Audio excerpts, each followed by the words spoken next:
নমস্কার বন্ধুরা, আশা করি আপনারা সবাই ভালো আছেন। আর পূর্বাস কিচেনে আপনাদের সবাইকে স্বাগত জানাই। আজকে আমি আপনাদের সঙ্গে শেয়ার করব চিংড়ি মাছের একটি দারুণ সুস্বাদু রেসিপি। আশা করি আজকের রেসিপি আপনাদের ভালো লাগবে। তো চলুন বন্ধুরা, আজকের রেসিপিটি বানানো যাক। চিংড়ি মাছের পোস্ত বানানোর জন্য আমাদের লাগছে চিংড়ি মাছ। এবার মাছগুলোকে কেটে পরিষ্কার করে নিতে হবে।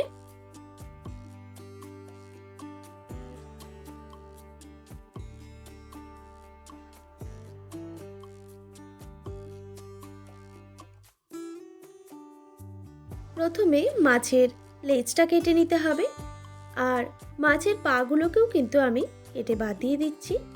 আর মাছের মাথাটা কেটে নিয়ে মাথার মধ্যে একটা কালো মতো অংশ থাকে, সেটা কিন্তু অবশ্যই ফেলে দিতে হবে।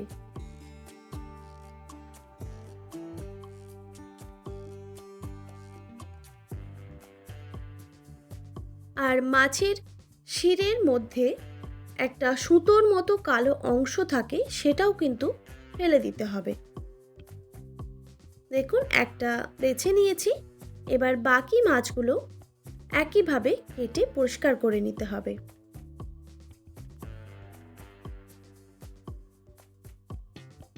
এবার মাছের মধ্যে নুন হলুদ মেখে নিতে হবে।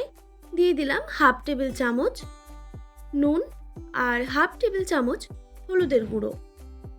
এবার নুন হলুদটা মাছের মধ্যে ভালো করে মেখে নিতে হবে। এরপর একটা কড়াইতে দিয়ে দিলাম 2 থেকে 3 টেবিল চামচের মতো সরষের তেল। তেলটা কড়ার চারপাশে ভালো করে ছড়িয়ে দিতে হবে। তারপর তেলটা গরম হয়ে গেলেই চিংড়ি মাছগুলো ভেজে নিতে হবে।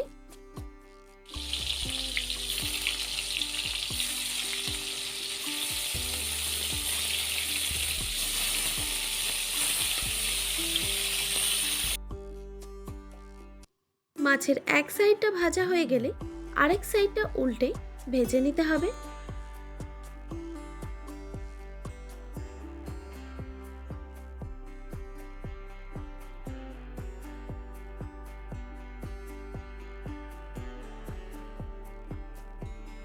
মাছগুলো আমি খুব ভালো করে ভেজে নিয়েছি।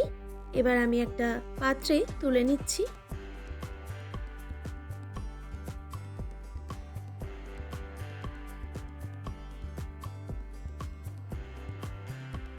তারপর ওই কড়াইতেই আবারও 1 থেকে 2 টেবিল চামচের মতো সরষের তেল দিয়ে দিলাম।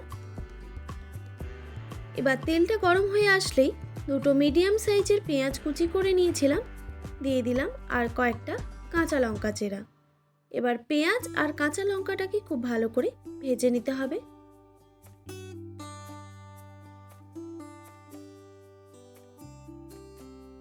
পেঁয়াজ আর কাঁচা লঙ্কা ভাজা হয়ে গেছে। এই স্টেজে আমি গুঁড়ো মশলা অ্যাড করে দিচ্ছি। দিয়ে দিলাম স্বাদ মতো নুন আর সামান্য পরিমাণে হলুদের গুঁড়ো।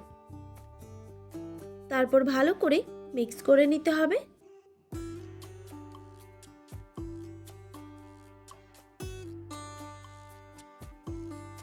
এবার দিয়ে দিচ্ছি 2 টেবিল চামচ পোস্ত বাটা, সামান্য পরিমাণে জলও দিয়ে দিলাম।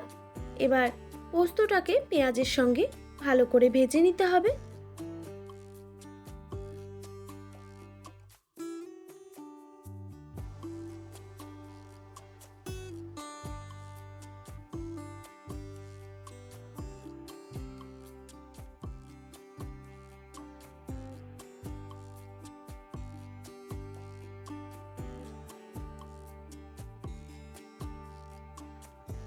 পোস্তটা ভালো করে ভাজা হয়ে গেলে দিয়ে দিতে হবে পরিমাণ মতো জল। আমি এখানে 1 বাটি মতো জল ইউজ করেছি। আপনারা আপনাদের আন্দাজ মতো জলটা দিয়ে দেবেন। তারপর ভালো করে একটু নাড়াচাড়া করে নিতে হবে। জলটা ফুটে আসলেই ভেজে রাখা মাছগুলো দিয়ে দিচ্ছি।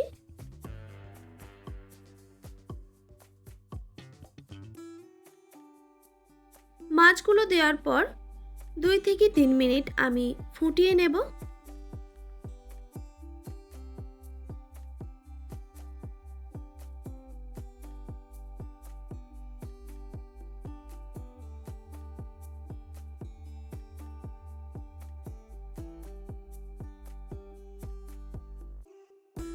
ব্যাস রেডি হয়ে গেল গরম গরম চিংড়ি মাছের পোস্ত। এবার এটা গরম গরম ভাতের সঙ্গে আমি পরিবেশন করে নেব। আশা করি আজকের রেসিপি আপনাদের ভালো লেগেছে। আর ভালো লেগে থাকলে অবশ্যই একটি like, comment, share and subscribe করে আমার পাশে থাকার অনুরোধ রইল। আর পাশে থাকা বেল আইকনটিও প্রেস করে দেবেন, তাহলে নিত্য নতুন রান্নার ভিডিওগুলি আপনাদের কাছে পৌঁছবে। ভালো থাকবেন, সুস্থ থাকবেন। দেখা হচ্ছে নতুন কোনো রেসিপি নিয়ে। আর এতক্ষণ আমার সঙ্গে থাকার জন্য আপনাদের সবাইকে অনেক ধন্যবাদ।